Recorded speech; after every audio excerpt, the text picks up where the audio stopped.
François Hollande ou Ségolène Royal pourrait soutenir Emmanuel Macron. Est-ce que Emmanuel Macron n'est pas en train de parasiter cette primaire de gauche? Vous n'allez pas faire le débat, là. Et vous-même parasitez déjà le débat. Je sens qu'il va se passer quelque chose. Mais bon, je le sens bien. Je ne sais pas pourquoi vous suivez. Il y a même le propriétaire de votre chaîne qui est allé jusqu'à détruire son outil de travail pour empêcher le pluralisme. Ceux qui gèrent ce studio pourraient faire des économies de clim, car nous avons également très froid dans ce studio à cause d'une climatisation excessive. Et concernant la chaîne que vous évoquez, télé, elle est là, elle est bien là, et je la représente ce soir, Monsieur Montebourg.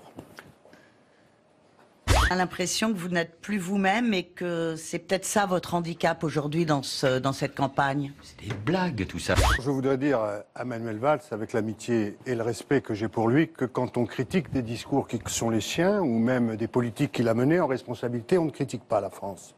On critique une politique qui a été menée au nom de la France. On doit se réunir autour de la jeunesse. C'était un projet de François Hollande. Nous ne sommes pas allés au bout, loin de là, mais il faut garder cette idée. Comme chef du gouvernement, j'ai parlé au nom de la France. C'est parfaitement critiquable, mais j'ai parlé au nom de la France. C'est ça la fierté de gouverner. Non, je ne crois pas du tout. Je crois que... Et d'ailleurs, il y a eu... Si j'étais Premier ministre. Bien sûr, mais à ce moment-là... Oui, il y a quelque chose qui incontestablement monte, des salles qui se remplissent sans difficulté. Au revoir. Hein. Entre ceux qui ont théorisé les deux gauches irréconciliables et ceux qui ont cassé des portes et brisé des fenêtres en étant restés plus longtemps que moi au gouvernement, il va falloir rassembler. C'est le premier acte.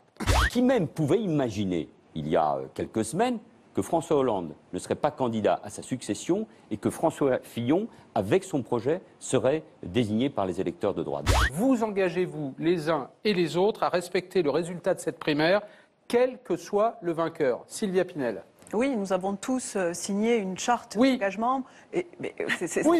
Oui. Faisons attention, les uns et les autres, les acteurs politiques, ceux qui commentent la vie politique, de ne pas griller les étapes. Manuel Valls. Oui, c'est pour ça que je veux gagner. Vincent Payon. Oui, bien entendu. Jean-Luc Benamias. Évidemment, oui. Benoît Hamon. Je respecterai ma signature. Arnaud Montebourg. Oui, c'est pour ça que je n'ai pas d'autre choix que de gagner. Parce que les autres, vous les avez laissés passer, vous avez vu comment vous avez vécu. Mais attendez les suivants, les Fillon, les Macron et le reste. Alors là, vous allez comprendre votre douleur, hein, si jamais vous les laissez être élus. Sans parler de Madame Le Pen, mais ça, tout le monde sait que c'est nul. Un certain nombre de personnes âgées, voire même très âgées, fument du cannabis. Et on va les interdire. On ne va pas vous demander à chacun si vous en avez déjà fumé, hein. Je vous rassure. Ça m'est arrivé. Okay. Je vous rassure. Ok, donc pas ce soir.